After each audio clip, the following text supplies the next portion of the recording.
Hello and welcome to episode 28 of the Footy with Fletch podcast. Today I'm joined by Lynden Dunn, who played 165 games of football with Melbourne from 2005 to 2016.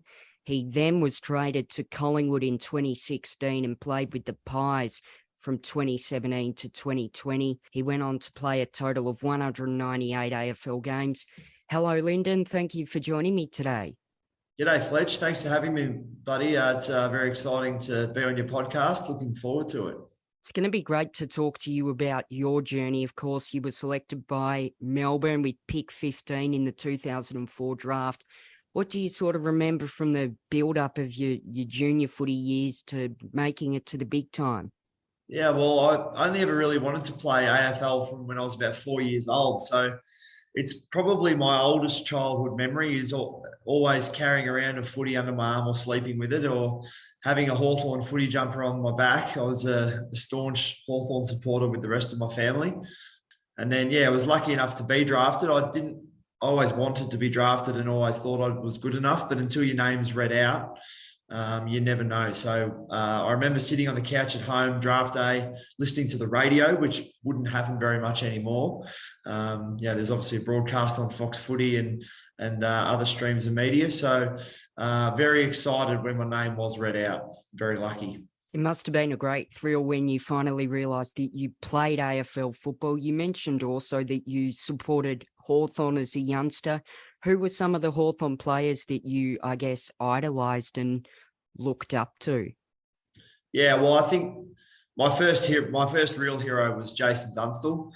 I did have the 19 on the back for a long time and was lucky enough to see him kick 100 goals in a season a couple of times, including the merger game at the MCG in 96. And they actually played the Ds. And I think Nita at the other end had a day out as well and kicked a bag. And obviously everything was going on with the two clubs off the field. So that was, I fondly remember that. Also loved Daniel Chick as I sort of got a little bit older. And then Adrian Cox, who a few followers and probably have never heard of Adrian, but he was a country boy from country Victoria. He didn't have a skerrick of hair on his head, and I just loved the way that he went about it and used to love watching him run around on the G. Yeah, you're lucky to be able to go for a great club in Hawthorn.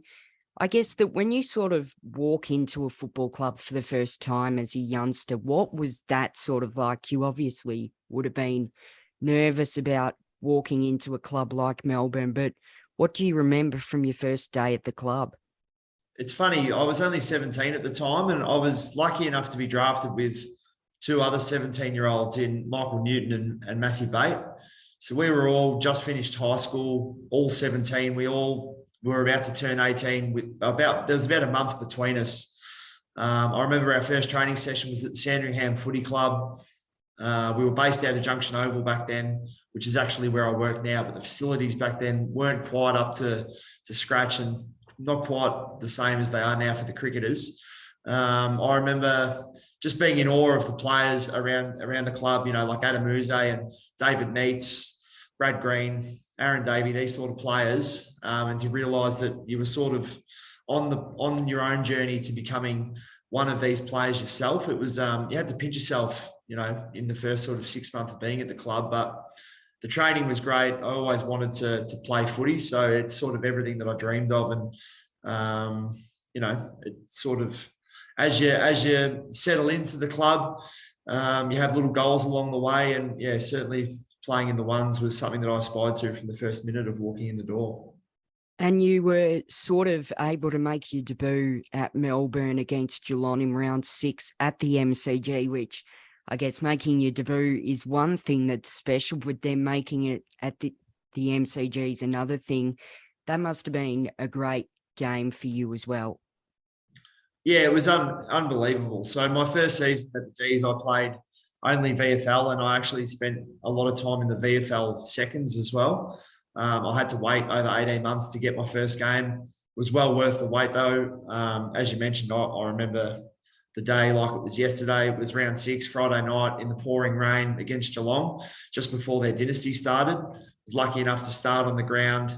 I managed to kick a goal in the first quarter, so I sort of settled the nerves a little bit, and we had a ripping win too. I think we won by 6 points in the end. and singing the It's a Grand Old Flag for the first time is pretty special. It's a great venue. It's the best place to play footy. And I was very lucky that both of my clubs got to call the MCG home. You were very lucky in that sense as well. You played 198 games, but you, in sort of, it was 2018 and 2019, you unfortunately suffered back-to-back ACL injuries. That would have probably been a really difficult period of time for you. How did you sort of come through that period of time to your last season in 2020? Yeah, I was very lucky for a lot of my career where I was uninjured, and I think I only missed I must have missed only 8 to 10 games, I think, in 14 years of footy.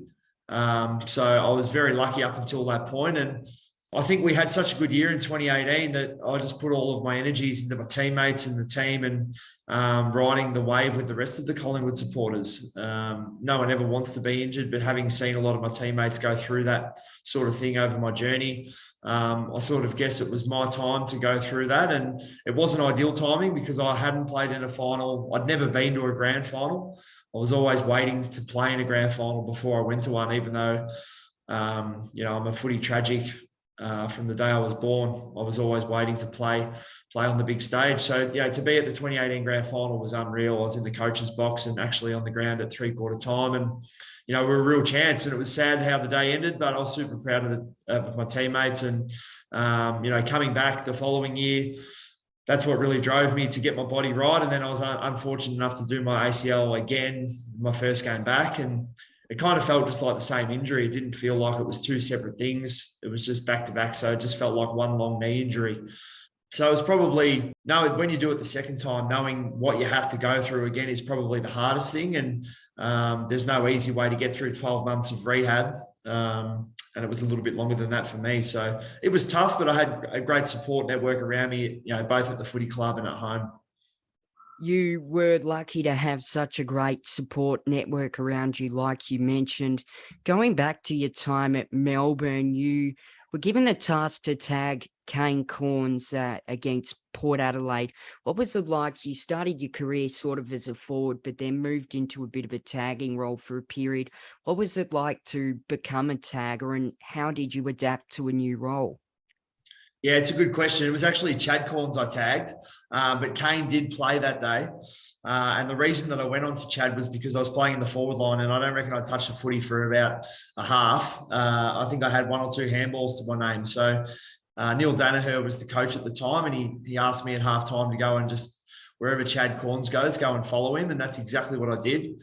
And I think a strength of mine as a player was always my competitiveness and ability to win a one-on-one contest or not get beaten. So that really set me up to become, I had the traits for a tagger. A lot of people want to go and hunt the footy and be prolific, having 30, 35 touches, but unfortunately I wasn't given those genes. So I certainly learned a lot over the next 2.5 years playing in the middle, and I got to play on some great players. Played on, Juddy, Pavlich, Goods, Ablett, Swan, Simon Black, Hazelby. These are just some of the players that I got to play on. And the best thing about tagging the best players is they take you to the footy. So I was around the ball a lot, lots of running. I certainly don't run like that anymore. But I learned a lot of craft and a lot of great traits while I was playing in the midfield. It would have been fantastic to be able to be on some stars like Juddy and Simon Black and a number of those other players that you mentioned. And also at Melbourne, you were sort of having to deal with building relationships with new coaches throughout your time at the D's due to the lack of success. How difficult did you find that as well? Well, it's funny when you're in that position, mate, you don't actually think about how bad things are going. Every time I ran out for the D's, I and the rest of my teammates thought we could win. It's funny looking back how bad we actually were. We won a few more wooden spoons than I would have liked, and the rest of my teammates in the club would have liked. But when you're going through it at the time, you don't know any different. If I'd have been drafted to Hawthorn in 2004, I would have had a stayed at Hawthorn, I would have had one senior coach for my whole career. But instead, I think I had 7 or 8 senior coaches. So it's funny how things play out. one thing I'm very thankful for of my journey in the AFL system is meeting some great people and working and playing under some great coaches. So, had my journey have been different, I wouldn't have met a lot of these people along the way. So, yeah, it's a funny one because I think I've had more coaches than a lot of players would have, but it didn't really change anything for me because I didn't know any different. It's a really good message there that you sort of said that you wouldn't have sort of changed how your football career at Melbourne sort of played out. Who do you think would have been one player at Melbourne that would have sort of taken you under their wing at the start of your career? It's a great question. I know, I got drafted as a centre half forward, but I was always that sort of awkward in between height, 6'3", about 193 centimetres, where you're not quite, a big centre half forward and you're a bit bigger than a small forward pocket. So the club and Neil Danaher really wanted me to play like Brad Miller, who we had at Melbourne at the time, who was a very similar sort of size. And, we had very similar traits. And it's hard because you don't want to be exactly like someone else, but he was a great person to learn some craft off because he was hungry to get better. He was a young leader at the footy club. And, it was someone that I could model my game on. And then we had David Neitz, playing out of the goal square, who was a great captain and a great leader as well. So they're just a couple of boys that, in my early days that I can sort of remember looking up to. You were lucky to be able to play with a number of fantastic footballers across your time at Melbourne and Collingwood. It must have been strange for you because you sort of mentioned you started at centre half forward, then you played as a tagger for a couple of years. Then in the later stages of your career at Collingwood, you were a defender. What was it like to change between those different roles across your journey? Yeah, well, to be honest, Fletch, if I had my time over, I would have loved to have played my whole career in the back line. I'd never really played there for juniors or in the early parts of my AFL career. Unfortunately, all the reject forwards end up down back, mate. So that was me. I was in that boat. And I loved it. I still remember the chat I had with Mark Neild at the time. It was mid-season of 2012. And it's when the substitute, the green vest and the red vest was still around. And I'd worn the green vest a few times in the first half of the year and I was out of contract. And Neildy sort of said to me that I need you to go back. And if you don't go back and play well, then there's a fair chance you won't be here next year. So I had all the motivation in the world to play well. And I was lucky to play the rest of the season, in the back line and start every week. And then it sort of just grew leagues from there. And then I was fullback basically for the rest of my career, which I loved. You get to play on the best forwards, similar to the tagging role. You play on the best players and challenge yourself every week. I was always confident that no matter who I played on, I could beat them in a contest. So I loved playing at fullback, and I wish I had have started there a lot earlier. I might not have kicked as many goals as I did though had I have started at fullback. It's a great point that you make, that you were sort of happy that you got to play in that fullback position. And when you made your return to Collingwood, you were sort of playing in the back line, but you floated forward with that iconic mullet that some people can say, and then you kicked a goal. What was that like? It was against Adelaide in 2020 to then have all your teammates around you as well. Yeah, it was funny. I'd sort of drifted down and our forwards couldn't kick straight that night. So, of course, the defenders had to step up to the plate and start kicking goals and saving goals, mate. So that's what happens when the forwards don't do their job. But it was an unreal moment, and it's something that I couldn't have dreamed of. It was one of the happiest moments of my whole career.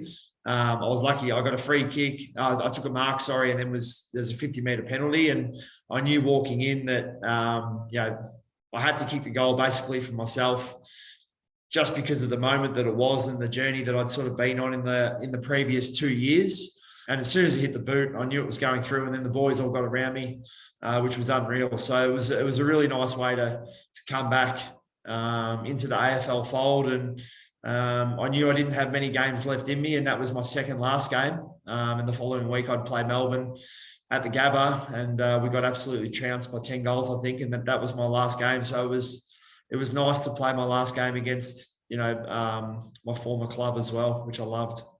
And that must have been ironic as well, because we see a similar situation with Dan Hanbury this weekend, who is playing against Sydney, his former club. What was it like for you to sort of play against Melbourne for the final time in your career, which was your final match? Yeah, well, I didn't know at the time it was going to be my final game, but the unfortunate thing was we were in the hub at that stage, staying in the Sunshine Coast, and we were coming off a 4-day break. So, I was 33, I think, getting a little bit older, and the quick backup being, a larger, more key position sort of player as well. I wasn't very thankful for the recovery that I'd had, but that was the sort of times we were living in and the conditions we had to play under, and everyone was in the same boat. So, look, would I have loved to have played 2 more games and got to 200? Sure. But if you had have told me when I was 5 years old that we'll cut your left arm off and you can have 1 game of AFL footy, I certainly would have taken that deal as well. So I played 198 more games than I thought I would, and I consider myself very lucky. There are so many people that have that dream. And like you said, you are indeed one of the lucky people to be able to play the great game of footy. You had a number of influential coaches across your career. 2 of them are probably Paul Roos and Nathan Buckley. What did you learn from both of these guys?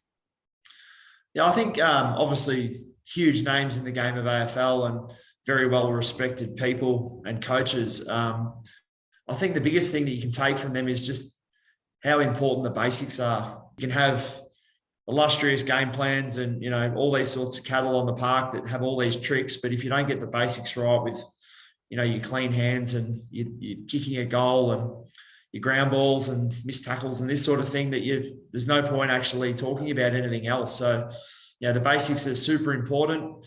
It's what the great teams, the dynasties in the last sort of 15, 20 years, you think about Geelong, Hawthorn, Richmond, even Brisbane.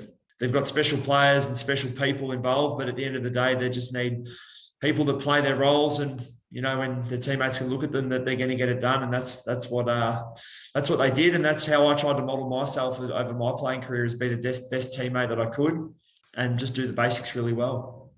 You were lucky to, like you said, play 198 games. Would have there been a particular highlight across your journey?